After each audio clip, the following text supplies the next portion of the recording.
আসসালামু আলাইকুম। প্রিয় টাঙ্গাইলবাসী,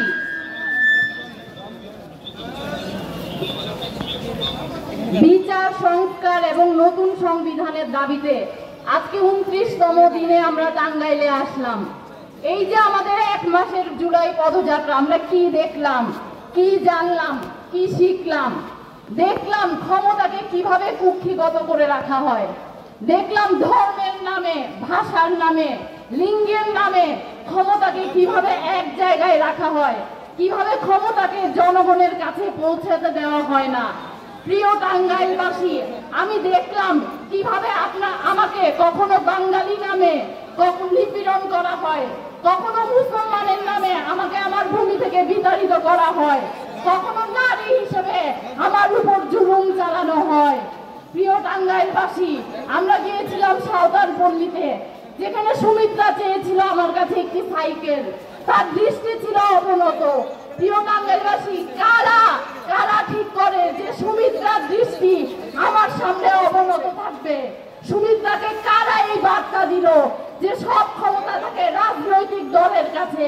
প্রিয় টাঙ্গাইলবাসী, এই ক্ষমতা আমরা চাই না, চাই না, চাই না। আপনারা আমাদের কখনো ক্ষমতার নামে, আমাদের কখনো ধর্ম দিয়ে, কখনো লিঙ্গ দিয়ে আমাদের উপর জুলুম করবেন। I object, I object, I object. এই ক্ষমতা আমরা চাই না, চাই না, চাই না। প্রিয় টাঙ্গাইলবাসী, আমরা গিয়েছিলাম রবিদাস পাড়ায়, দেখলাম প্রিয়া রবিদাসের যেমন 3-4 পরিবার এক রুমে সংসার, তেমনি দেখলাম বিহারি ক্যাম্পে মরিয়মেরও সেই এক রুমে 9 সংসার। তাহলে ক্ষমতা কাদের কাছে? প্রিয় টাঙ্গাইলবাসী, আপনাদের প্রশ্ন করতে হবে। আমার প্রিয় তরুণেরা, আপনারা এই রাষ্ট্রের সামনে আসুন, আপনারা সংগঠিত হন, আপনারা শিক্ষা ক্ষেত্রে অংশ নেন, স্বাস্থ্য ক্ষেত্রে অংশ নেন, সকল ক্ষেত্রে আপনারা সামনে আসুন। আপনাদের বলা হয় আপনাদের বয়স কম, আপনারা ভুলে যাবেন না আমাদের জন্য জুলাইয়ে জীবন দিয়ে গেছে ছোট্ট রিয়া গোপ, আমাদের জন্য জীবন দিয়ে গেছে আব্দুল আহাদ, ফারহান ফায়াজ। আমাদের কিসের বয়সের ভয়? আমাদের এইসব ভয় দেখায় থামায় রাখা যাবে না, যাবে না, যাবে না। আমার ফজিলাতুল্লাহ জোহার প্রিয় উত্তরসূরি, আমার নারীরা, আমার বোনেরা, আপনারা সামনে আসুন। আপনাদের বলা হয় আপনারা রাজনীতি বুঝেন না, আপনারা বলে দিলেন নদী পার হয়ে আসা 2 সন্তানকে নিয়ে আসা সেই মাকে গিয়ে জিজ্ঞাসা করবেন সে কি রাজনীতি বুঝে কিনা। যেই মা বারান্দা থেকে দূরবীন দিয়ে তাকিয়ে থাকে জুলাইয়ের নায়কদের দিকে, জুলাইয়ের মানুষেরা কি বলতে চায়, সেই মাকে গিয়ে জিজ্ঞাসা করবেন তিনি কি নতুন সংবিধান চান কিনা। এই ভূমির প্রতিটা নারী একজন যোদ্ধা, প্রতিটা নারী বিপ্লবী। এই ভূমিতে যে নারীটা রান্নাঘরে রান্না করে, সেও চিন্তা করে রাস্তার পাশের ওই ক্ষুধার্ত মানুষটাকে কিভাবে একবেলা খাওয়ানো যায়। যেই নারীটা চাকরি ক্ষেত্রে যায়, সেও চিন্তা করে তার পাশের টেবিলের মানুষটার কাজ কিভাবে সে কমায় দিতে পারে। কিন্তু আমাদের এই নারীদের আবেগকে ব্যবহার করা হয়েছে। প্রিয় নারীরা, আপনারা সামনে আসুন, আপনারা সংগঠিত হন, আপনারা একত্রিত হন। এই অর্ধেক জনসংখ্যাকে পিছনে রেখে এই রাষ্ট্র আগাতে পারবে না। আপনারা এই নতুন রাষ্ট্র গঠনে অংশ নিন। আমি একটি কথা বলেই শেষ করতে চাই। মাইলস্টোন কলেজে আপনারা একজন শিক্ষিকার কথা শুনেছেন, মেহরিন চৌধুরী, যিনি নিজের জীবনের বিনিময়ে তার শিক্ষার্থীদের জীবন বাঁচিয়েছিলেন। আমরা পুরাতন রাজনীতিবিদ দেখেছি যারা চাঁদাবাজি করে, যারা দুর্নীতি করে, যারা মাফিয়াগিরি করে, কিন্তু এখন আমাদের মেহরিন চৌধুরীর মতো রাজনীতিবিদ দরকার, যে একটা নতুন রাষ্ট্র গঠনে নিজের জীবন দিতে কখনো কখনো দ্বিধা করবে না। আপনারা অংশ হয়ে থাকবে। প্রিয় টাঙ্গাইলবাসী, আপনাদের সামনে উপস্থিত আছেন জাতীয় নাগরিক পার্টির নেত্রী সাদিয়া ফারজানা দিনা, উপস্থিত আছেন জাতীয় নাগরিক পার্টির শ্রমিক নেতা রিয়াজ মোর্শেদ, উপস্থিত আছেন জাতীয় নাগরিক পার্টির আমাদের দীর্ঘদিনের যুব সংগঠনের নেতা ছিলেন এবং বাংলাদেশকে সংগঠিত করেছিলেন ফরিদ ভাই, উপস্থিত আছেন জাতীয় নাগরিক পার্টির কেন্দ্রীয় নেতৃবৃন্দ।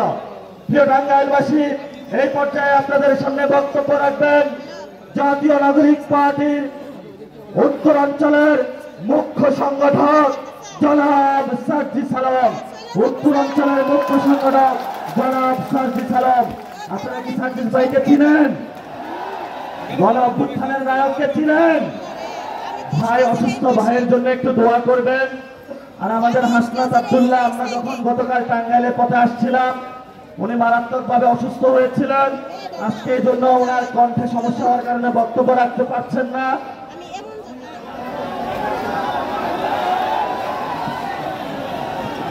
হ্যালো, বিপ্লব সংগ্রাম অভ্যুত্থানের রণক্ষেত্র, 24-এর রণক্ষেত্র,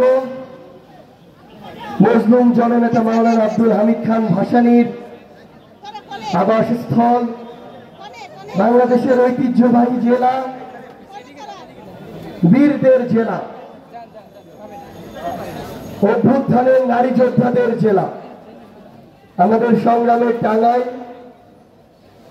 দেশ গড়তে জুলাই পদযাত্রায় আমরা আজকে বাংলাদেশের এই ঐতিহাসিক জেলায় এসে উপস্থিত হয়েছি। বিগত বছরগুলোতে এই বাংলাদেশে শুধুমাত্র পছন্দের কিছু জেলা বাদ দিয়ে বাকি জেলাগুলোকে ইচ্ছাকৃতভাবে বঞ্চিত করা হয়েছে। এই ঐতিহ্যবাহী টাঙ্গাইল তাদের স্বকীয়তায় বাংলাদেশের জনগণের কাছে এবং বহির্বিশ্বে যতটা গুরুত্বপূর্ণ জায়গায় থাকতে পারত, কিছু ব্যক্তি স্বার্থের মানুষ তাদের ব্যক্তিগত এবং দলীয় স্বার্থকে প্রাধান্য দিয়ে এত বড় একটা ঐতিহ্যবাহী জেলার স্বার্থকে প্রতিনিয়ত বিসর্জন দিয়ে এসেছে। শুধু বাংলাদেশ নয়, দেশের বাইরেও এই টাঙ্গাইলের ঐতিহ্যবাহী তাঁত শিল্পের কথা কার না জানা, কিন্তু শুধুমাত্র প্রয়োজনীয় পৃষ্ঠপোষকতার অভাবে টাঙ্গাইলের এই তাঁত শিল্পকে ধীরে ধীরে ধ্বংসের দিকে নিয়ে যাওয়া হয়েছে। এই বাংলাদেশে প্রত্যেকটি জায়গায় শুধুমাত্র একজন নেতাকে কেন্দ্র করে, শুধুমাত্র শেখ মুজিবুর রহমানকে কেন্দ্র করে বাংলাদেশের ইতিহাসকে ঘূর্ণায়মান করা হয়েছে। অথচ যাদেরকে দেখে তারা রাজনীতিবিদ হওয়ার স্বপ্ন দেখত, সেই শেরেবাংলা, হোসেন শরীফ সোহরাওয়ার্দী, মাওলানা আব্দুল হামিদ খান ভাসানীর মতো ব্যক্তিদেরকে ইতিহাসের একটি কোণে নিয়ে যাওয়া হয়েছে। কিন্তু যতই অপচেষ্টা করা হোক না কেন, এই মাওলানার মতো ব্যক্তিদেরকে, আমাদের এই লাল মাওলানার মতো ব্যক্তিদেরকে ইতিহাসের কোণে নেওয়া সম্ভব নয়। আমরা দেখেছি এই টাঙ্গাইলের উন্নয়নের অনেক গল্প দেওয়া হয়েছে, কিন্তু আমার এই টাঙ্গাইলের ঐতিহ্যবাহী হল, এই যে ভাসানী হল, যেই হলকে কেন্দ্র করে হয়তো আমার এই মজলুম ভাসানীর নাম বাংলাদেশের কোনায় কোনায় ছড়িয়ে পড়তে পারত, সেই হলকে মাদকাসক্তদের একটা আস্তানা বানানো হয়েছে। এভাবেই শুধুমাত্র একজন ব্যক্তির ব্যক্তি পূজা করে ইতিহাসের অন্যান্য সকল গুরুত্বপূর্ণ অংশকে বিলুপ্ত করার সকল অপচেষ্টা চালানো হয়েছে। এই টাঙ্গাইলের এক পাশে যমুনা, আমরা দেখেছি বিগত বছরগুলোতে বাংলাদেশের নির্দিষ্ট কিছু জেলা এবং অঞ্চলে হাজার হাজার কোটি টাকার বরাদ্দ দিয়েছে, কিন্তু এই যমুনা পাড়ের টাঙ্গাইলের মানুষের জন্য হাজার কোটি টাকার কোনো বরাদ্দ আসেনি। বরং যেটুকু এসেছে সেটুকুর অর্ধেকের বেশিও তাদের নেতা কর্মীরা লুটপাট করে খেয়েছে। আমরা আগামীর বাংলাদেশে স্পষ্ট করে একটা জিনিস বলতে চাই, আমরা প্রশাসনকে, আইন শৃঙ্খলা রক্ষাকারী বাহিনীকে একটা জিনিস স্পষ্ট করে বলতে চাই, আমরা 24 পরবর্তী বাংলাদেশে এই বাংলাদেশের প্রশাসনকে, পুলিশকে, অন্যান্য বাহিনীকে বাংলাদেশের জন্য দেখতে চাই, বাংলাদেশের মানুষের জন্য দেখতে চাই। আমরা কোন দল, ব্যক্তি, গোষ্ঠীর জন্য আর প্রশাসনকে ব্যবহার হতে দেখতে চাই না। আমরা স্পষ্ট করে আরেকটা কথা বলি, আগামীর বাংলাদেশে আমরা মিডিয়াকেও কোন ব্যক্তি, গোষ্ঠী, দলের দালাল হিসাবে দেখতে চাই না। এই মিডিয়া যেন কোন ব্যক্তি বা দলের এজেন্ডা বাস্তবায়ন করার জন্য কাজে না লাগে। এই মিডিয়া যেন প্রোপাগান্ডা বাস্তবায়ন সেলের অংশ হিসেবে কাজ না করে। 24-এর পূর্ববর্তী সময়ে কয়েকটি মিডিয়া অন্ধভাবে দলের দালালি করেছে। তাদের সংবাদ কর্মীরা আজকে তারা যে সেই চ্যানেলে কাজ করে সেটা বলতেও লজ্জা পায়। আমরা চাই না 24 পরবর্তী বাংলাদেশে কোন মিডিয়ার আর এই করুণ দশা হোক। আমার এই সংগ্রামী টাঙ্গাইলে আমরা আমাদের ভাই মারুফকে হারিয়েছি, কিন্তু এই টাঙ্গাইলে শহীদ মারুফ হত্যার যে বিচার, সেই বিচারের জন্য প্রশাসনের পক্ষ থেকে আসামি ধরার যে তৎপরতা, সেই তৎপরতা আমরা লক্ষ্য করিনি। আমরা দেখছি এই টাঙ্গাইলের প্রশাসন কিংবা কিছু ব্যক্তি, কিছু গোষ্ঠী, কিছু দলের নেতাকর্মী এখন সেই বিচারিক প্রক্রিয়াকে সামনের দিকে অগ্রসর না করে বরং এগুলোকে নিয়ে মামলা বাণিজ্য শুরু করেছে।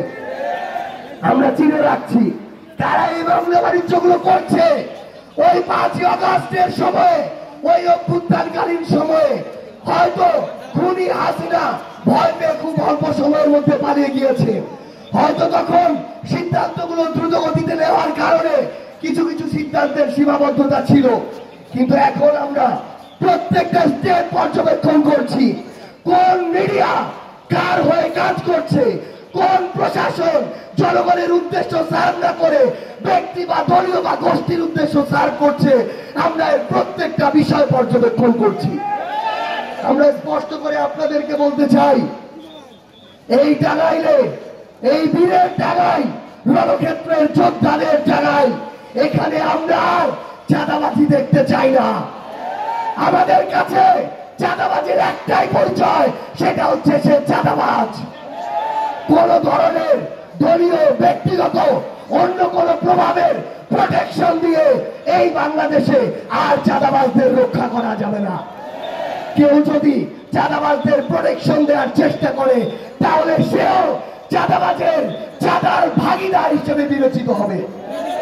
সংগ্রামের টাঙ্গাইল, বিপ্লবের টাঙ্গাইল, ঐতিহ্যবাহী টাঙ্গাইল, আপনাদেরকে অনুরোধ করব, আগামীর যে প্রত্যাশিত বাংলাদেশ, এই বাংলাদেশ যদি আমরা প্রত্যাশা করি আমাদের নিজেদের দায়িত্বটুকু পালন করতে হবে। খারাপকে খারাপ বলার সাহস থাকতে হবে, ভালোকে ভালো বলার মতো গার্ডস থাকতে হবে। আমরা যদি এটা করতে পারি তাহলে আর কোন চোর, বাটপার, যারা সিন্ডিকেট চালায়, মাদকের ব্যবসা করে, দুর্নীতি করে, চাঁদাবাজি করে, তারা আর আপনাদের আমাদের মাথার উপরে উঠে আসতে পারবে না। তাদেরকে মাথা থেকে মাটিতে ছুঁড়ে ফেলতে হবে। আপনাদের সাথে আমাদের আবারও দেখা হবে লড়াইয়ের রাজপথে অথবা বিজয়ে। ইনকিলাব জিন্দাবাদ, জাতীয় নাগরিক পার্টি এনসিপি জিন্দাবাদ, টাঙ্গাইল জিন্দাবাদ। ধন্যবাদ গণঅভ্যুত্থানের নায়ক জনাব সাইফুল আলম। অনেক অসুস্থ থাকার পর আপনাদের সামনে উপস্থিত হয়েছেন, বক্তব্য দিয়েছেন। নতুন বাংলা